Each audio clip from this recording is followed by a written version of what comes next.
LambdaGeneration. Hey there! Welcome to a brand new episode of All Things Lambda, the community show where we poke the community to see if anything comes falling out. And looking at what gathered on the floor in front of me, I think we got some nice goodies we're going to discuss this week, so let's get started. We're starting off with a rather sad one, unfortunately. After a run of 14 years, the Facepunch forums have been shut down for good. Now if you type in forum.facepunch.com, it'll come back with this message from Gary. Hello friend, I'm sorry to tell you that the Facepunch forums are now closed. Thank you to everyone that has worked to make the community better. There have been too many people over the years to list individually, but Hezi has definitely worked harder for you guys than anyone else, including me. So thank you Hezi for everything you've done for us.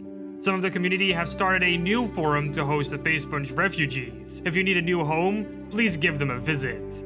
It's not lost to me that this forum has been a part of people's lives for nearly 15 years. It's been a place where friendships have been made and personalities have been defined. I've always acted like you were a pain in my ass, but always been proud of you.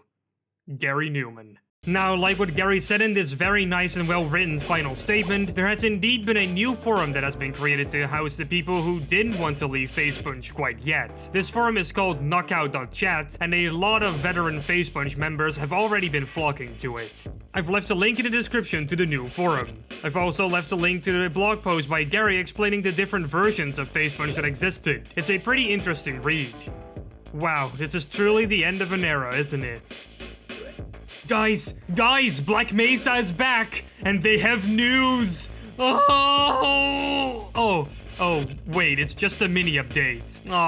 Well, some news is still better than no news at all, and we haven't been hearing anything from them since May, which is actually not all that long if you look at older news posts they have done.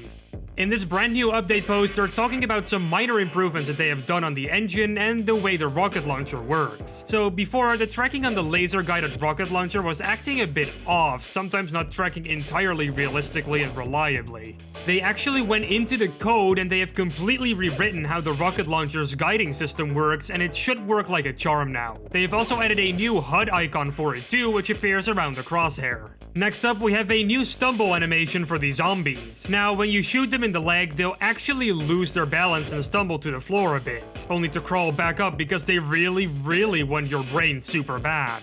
Now, this feature is nothing new. This has been in the episodes for Half-Life 2 since they released, but it's a nice addition to the feel of the combat nonetheless. It just adds that extra bit of oomph. And last but not least, they increased the size of the bullet tracers fired by the player. They're now bigger and more pronounced. They can also be shot by enemies as well, making the combat feel just a bit more action-packed. Now, if you want to read this update for yourself, I've left a link in the description below to the news post. They've also stated that they'll be back later in June, by the way. I wonder what they have to show us.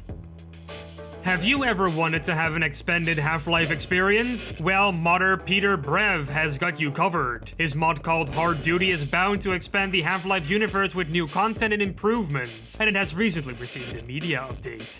Now, there's a whole lot to discuss here, but let's take a look at the most interesting things that are being talked about here. Let's start with some entities. Peter has added 2 new entities for modders to use in Jack, called the Game Player Settings entity, which allows you to make the player start with items already equipped, which wasn't possible in the original Half-Life. The second entity is the Multi-Trigger entity. This entity is similar to the Multi-Manager in Source, but has some expanded functionality to make your life as a mapper just a bit easier.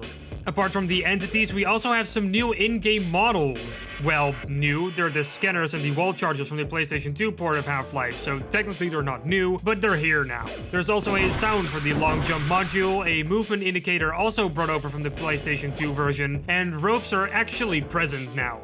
I always wanted to play around with those. Now, like I said, there is much more to discuss here, but I'll be here sitting all day trying to go over every single one of the things mentioned here, so if these updates hooked you in, you can reach for the link in the description below to find out more. Oh, that's where Lamar went. He's not in space, he's just stuck to this epic controller that We Are Robots in Australia made. Makes complete sense to me. Now, we covered this controller before in All Things Lambda, but at the time it was merely just a commission for someone. This time, however, there are going to be a few available if you go to AVCon in Australia this year. So if you want one, you better be quick, because I bet they're gonna be sold out blazingly fast. Now, one thing to keep in mind is that it's probably just the shells, not the full controller itself, so you'll need to be applying it yourself, which could take some doing. Just a heads up. I've left a link to the tweet in the description below. Black Mesa Opposing Forces, an RTS mod for Command & Conquer 3 that adds Half-Life flair to the game, has been releasing some new images to show off the different vehicles and ground units. We specifically got a good look at the Hiku's ground units, which consist out of a beefy-looking tank, a bunch of thick Humvees, and 2 other military vehicles I don't really know the specific name of. We also got a look at a HEV unit which just kinda stands there, being all badass. Everybody seems to be wearing helmets, except for our favorite box smasher Gordon himself. He doesn't need a helmet. He got a face of steel. Last but certainly not least, we have a pretty good look at a map that's going to be playable in the game. It looks really detailed and I kinda really like the shadows here. I don't know why, but I got a weakness for Half-Life environments with dynamic shadows. Yeah, I know. I'm weird. Now, this project is certainly starting to look pretty cool. I'm not really an RTS fan myself, but if you are, I'd definitely keep an eye on this if I were you. I've left a link in the description to its ModDB page. The time has ran out and the results of the Map Labs Think Tank competition have been released. This mapping competition ran from the 10th of May to the 31st of May and revolved around mappers creating puzzle maps that will bust your brains. Let's go over the top 3 winners. Occupying the 3rd place, we got Laser Treatment by Strontvlieg. You're trapped in a zombie-infested facility and it's your task to dodge the lasers and escape this place before the zombies eat your brains. The lasers can actually be used as weapons too if you wish to end their lives. Well, they're zombies, so technically they're not alive, but you know what I mean, eh? The 2nd place has been occupied by Ian Eidolon Spaden's Crown Shyness, a self-teaching puzzle game that takes place in a hedge maze which looks absolutely beautiful. The bonus map included with the rest of the entries is actually a part 2 of this map, so if you really liked it, you can actually already have more of it. Great, huh?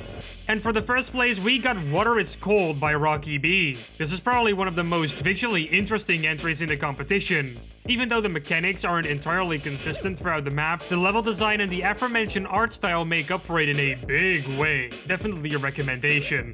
Now, if you want to actually play these maps, you can. Download the Map Labs Think Tank client from the link in the description below. Congrats to everyone who participated. You all exceeded expectations.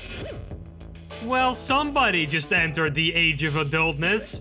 Well, actually, I'm not talking about a person. I'm talking about a video game. Oh yeah. That's right. Half-Life Blueshift has turned 18 years old this week, and how is it going to be celebrated? Well, I guess I'll replay it, maybe. I don't know, I didn't plan anything. Except for the segment. But I kinda missed the cake, though. You know what my favorite thing is about video games right now? Microtransactions. Man, oh man, have I spent millions upon millions of dollars on those things. Okay, no, I hate microtransactions like many other people actually. But that didn't stop concept artist Daniel Fernandez from designing some Half-Life 2 themed loot boxes. Because Half-Life 2 obviously misses that right now. Loot boxes. All jokes aside though, these look pretty cool. They seem to have a very clear Combine theme to them, and he even detailed the way the crates open. Looks pretty sick, to be honest. I still don't want them in Half-Life 2 though. But hey, it's just a concept, and for that I think it looks pretty cool. So if Valve is ever introducing loot boxes to Half-Life 2, then I'd at least expect them to look like this. I've left a link in the description below for the tweet.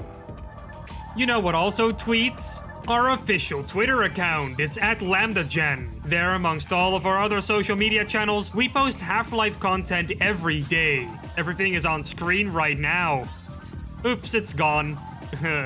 I also make videos on this very platform called YouTube. My channel is called Glorious Rigby, and a link for that and my own Twitter are in the description below. Don't miss out on any of my content. I'd be a little sad.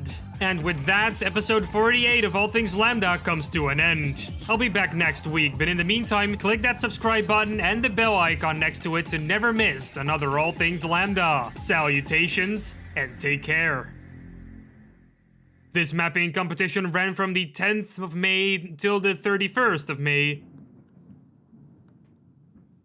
Holy shit, did you hear that?